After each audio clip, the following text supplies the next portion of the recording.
क्या सच में चिराग पासवान छोड़ देंगे एनडीए? जी हां, क्योंकि लगातार एनडीए गुट से जिस तरीके के भी कुछ भी मुद्दे आ रहे हैं, कोई भी विधेयक बन रहा है, कुछ भी यहां पर तय हो रहा है, चिराग पासवान उसके उलट ही चीजें करते नजर आ रहे हैं। अपने पक्ष नहीं बल्कि विपक्ष के साथ चिराग पासवान खड़े होते हुए दिखाई दे रहे हैं। राहुल गांधी की मांग का यहाँ पर और अखिलेश की इस मांग का चिराग पासवान ने खुलकर समर्थन किया। ऐसे में क्या वो एनडीए में कर सकते हैं सेंधमारी? चले जानेंगे खबर को विस्तार से। तब तक आप हमारे चैनल टीसी न्यूज चैनल को लाइक एंड सब्सक्राइब करना ना भूलें। केंद्र सरकार में मंत्री और लोक जनशक्ति पार्टी रामविलास के राष्ट्रीय अध्यक्ष एक बार फिर से यहां एनडीए की विचारधारा से अलग राय रखते नजर आ रहे हैं। चिराग पासवान ने बीते रविवार को एक बार फिर से जाति जनगणना पर अपनी स्थिति और अपनी यहाँ पर बात साफ करते हुए कहा है कि हम चाहते हैं कि जाति जनगणना हो। ऐसा कहकर चिराग पासवान कांग्रेस नेता राहुल गांधी और सपा मुखिया अखिलेश यादव की उस मांग के समर्थन में आ खड़े हो गए हैं, जिसका झंडा दोनों नेताओं ने बीते लोकसभा चुनाव से उठा रखा है। बता दें कि इससे पहले भी चिराग पासवान जातिगत जनगणना को लेकर अपनी ऐसी ही राय रख चुके हैं, बल्कि बीते दिनों उन्होंने लेटर एंट्री वाले मामले पर भी मुखर होकर यहां पर विरोध जताया है। मौका था रांची में यहां पर रविवार को लोक जनशक्ति पार्टी आर की राष्ट्रीय कार्यकारिणी बैठक का। इस मौके पर केंद्रीय मंत्री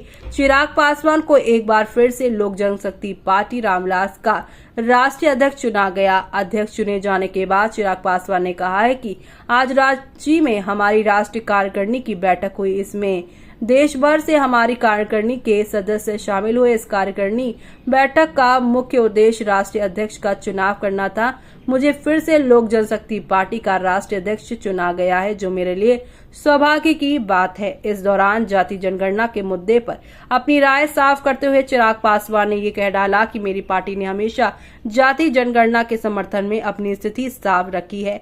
हम चाहते हैं कि जाति जनगणना हो। इसका कारण ये है कि कई बार राज्य सरकार और केंद्र सरकार ऐसी योजनाएं बनाती हैं जो जाति को ध्यान में रखकर तैयार की जाती है। ये योजनाएं मुख्यधारा से जोड़ने के उद्देश्य से बनाई जाती हैं। ऐसे में सरकार के पास उस जाति की जनसंख्या की जानकारी होनी चाहिए, कम से कम ये जानकारी होनी चाहिए, ताकि उसे जाति को मुख्यधारा से जोड़ने या संबंधित योजना के तहत धन का वितरण उचित मात्रा में किया जा सके।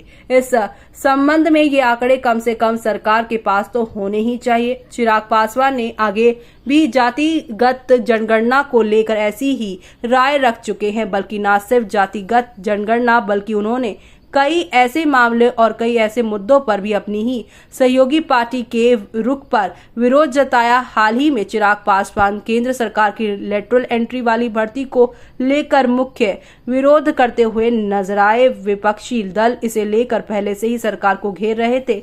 नतीजन केंद्र सरकार ने इस भर्ती प्रक्रिया को वापस ले लिया। चिराग पासवान कई मौके पर एनडीए से अलग ही लीग पर दिखाई दे रहे हैं। बीती जुलाई में भी चिराग पासवान ने जातिगत जनगणना को अपना समर्थन दिया था। पासवान ने जाति जनगणना के समर्थन में अपनी पार्टी का पक्ष साफ करते हुए कहा था कि जाति जनगणना अगली जनगणना का हिस्सा होनी चाहिए, क्योंकि समुदाय आधारित विकास योजना के लिए सही आंकड़े जरूरी होते हैं। हालांकि उन्होंने इस डेटा को सार्वजनिक करने का विरोध भी किया था। इसके लिए उनका ये कहते हुए कि इसे समाज में विभाजन की स्थिति उत्पन्न हो सकती है। एनडीए के अन्य दलों ने भी जाति जनगणना का यहाँ समर्थन किया है, लेकिन चिराग पासवान के इस मुद्दे पर खास जोर और डेटा की सार्वजनिकता को लेकर उनकी चिंताएं उन्हें काफी दलों से अलग खड़ा करती है। अभी हाल ही में चिराग पासवान ने चर्चित लेटर एंट्री के मुद्दे पर भी विरोध जताया था। आरक्षण के मुद्दे पर चिराग पासवान का रुख हमेशा साफ रहा है। उन्होंने सरकारी नौकरियों में आरक्षण के प्रावधान के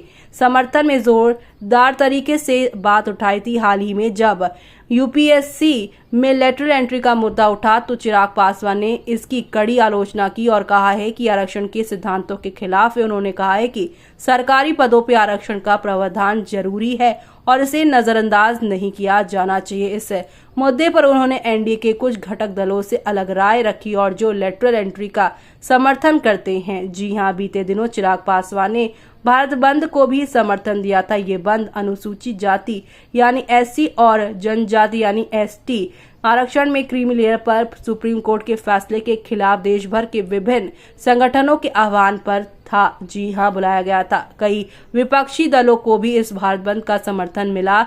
तो वहीं आपको बता दें, LJPR के अध्यक्ष और केंद्रीय मंत्री चिराग पासवान ने भी इस भारत बंद का समर्थन किया। उन्होंने कहा था कि इस बंद को हमारा पूरा समर्थन रहेगा। चिराग ने कहा है कि जब तक समाज में अनुसूचित जनजाति और अनुसूचित जाति के खिलाफ छुआछूत जैसी प्रथाएं, तब तक SC ST श्रेणियों को सब कैटेगरी में आरक्षण और क्रीमी लेयर जैसी प्रावधान नहीं होनी चाहिए। ऐसे में आपका क्या कहना है? क्या अब हर एक मुद्दे पर चिराग पासवान का NDA से अलग विचार क्या उन्हें इस पार्टी से तोड़कर रखेगा? ये हमें कमेंट बॉक्स में कमेंट करके जरूर बताइए आप।